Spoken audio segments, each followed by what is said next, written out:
It's the young, beautiful genius Momo Yaoyorozu, aka createe of My Hero Academia. Her quirk allows her to create almost anything from her fat cells through her exposed skin if she understands the materials of the object. Her ability to create is limited by how many all-you-can-eat buffets she can handle. She carries a book because, wisdom. Her weaknesses are quick thinking and the Mineta perverted gag. In this video, I picked up the re-release of Belfine and Takara Tomy's 1/8 scale of Momo Yaoyorozu.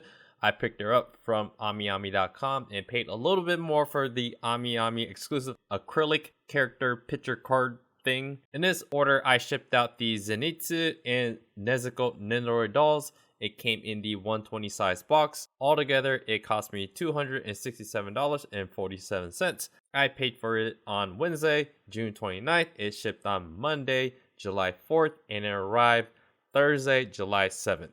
Before I continue this video, please hit the like button. Please subscribe to the channel if you guys haven't already. Don't forget to check out my anime collectibles blog at otaku.com. Again, this order came in the 120 size box. AmiAmi always does a good job snugly packing the living crap out of the box. Everything came in great condition. These are my first Nendoroid doll figures. At some point in the near future, I'll be making some Nendoroid and prize figure videos soon. So the box that it came in, I really like it. It matches the theme of the figure and reflects the style of My Hero Academia artwork. It comes in the typical two-piece plastic that holds the figure and parts together. You have the figure, the base, the attachment base, another head, a bow staff, the two Russian dolls, and of course, the manual. When it comes to assembling this figure, it is very light and easy to move the parts into place. All you have to do is make sure the peg and peg holes are aligned when you attach them. The create part of the base fits perfectly into the hole. I went ahead and switched her heads. At first, I was kind of hesitant about removing the head because it's tightly fitted on and it doesn't look like it is actually removable, which is a good testament to the design of the figure, but it pops off and I was able to put the other headpiece on. Once you put that other headpiece on, I removed the hair off the original headpiece and reattach it onto the replaced headpiece. It was a very smooth process. All you have to do is look at the hole, look at the peg, and you just align it. So when I put on the bow staff into her hand, it fits snugly into her hand. You don't have to stretch out her fingers or anything. You just want to stick it in her hand, push it in, and just be careful when you are pushing it into her hand because the staff is going to go into her arm. So just make sure as you're pushing it past her arm and not into her arm. And it goes all the way up, and just make sure you don't push it past to where it's bumping against her hair. But yeah, the assembly of this figure is very, very easy. The parts are very light, and so everything is how it should be with this figure.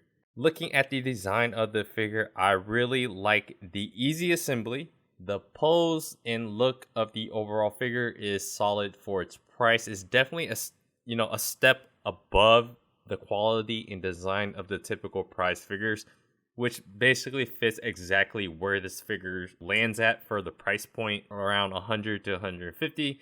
I would say the biggest competitor around these prices would be the Kotobukiya Art FX J figures. I think anything above 150 would be asking a bit too much for this quality of figure. Then again, this is like the only real scale figure of Momo.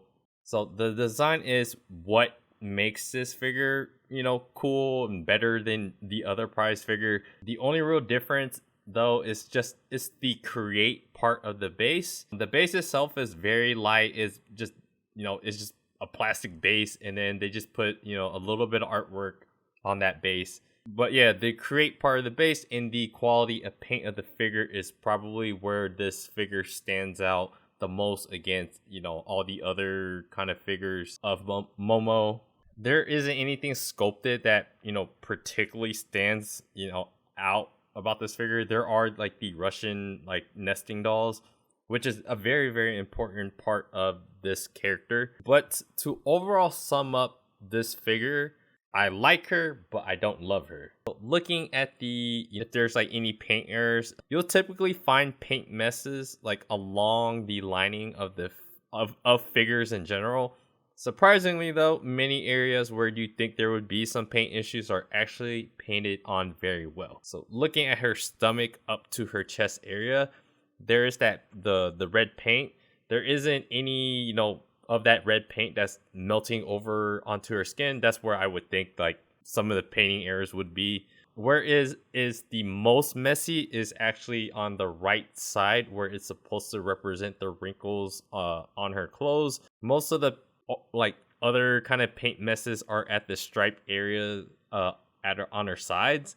There is like a white paint smudge like on her like right boob area, but other than that, it's mostly painted well and within like acceptable bounds. There's nothing really egregious, that's like really messed up on the paint with this figure. The color choices that they pick, it's solid.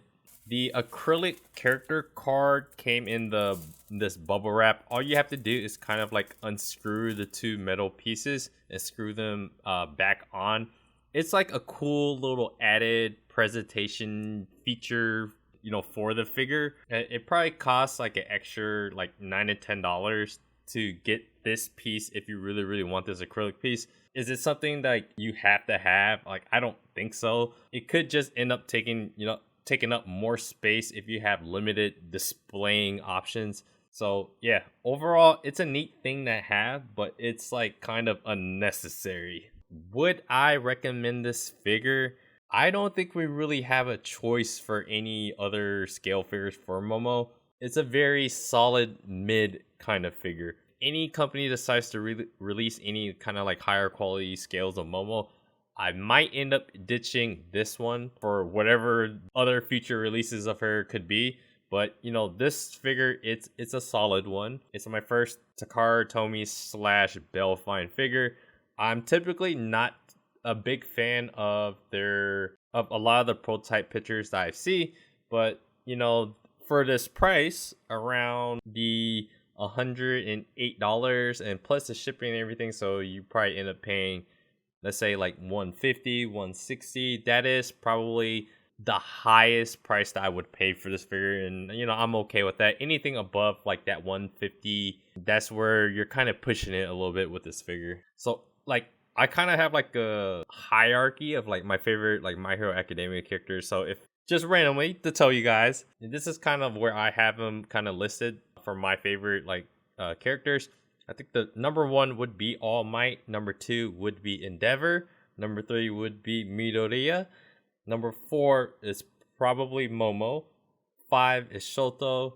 And then 6 would be Hawks. That's kind of like how I have listed for all my favorite characters. They all have like really cool backstories or cool struggles that they go through in life, and then there's a lot of things that I can really relate to them or what they do for the overall story. So these are like kind of my favorite characters from the show. But yeah, check out my All Might video. I got him from First 4 Figures. It was like a Silver Age exclusive edition. I talked about how he came broken at first, but they did replace the figure for me, so go ahead and check out that video.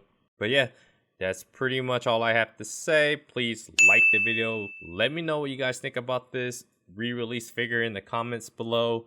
Don't forget to subscribe if you haven't already. Check out my anime and collectibles blog at otaku.com. Check out my other YouTube videos, and I appreciate you guys. I got nothing but love for y'all, and I'll see you guys on the next video.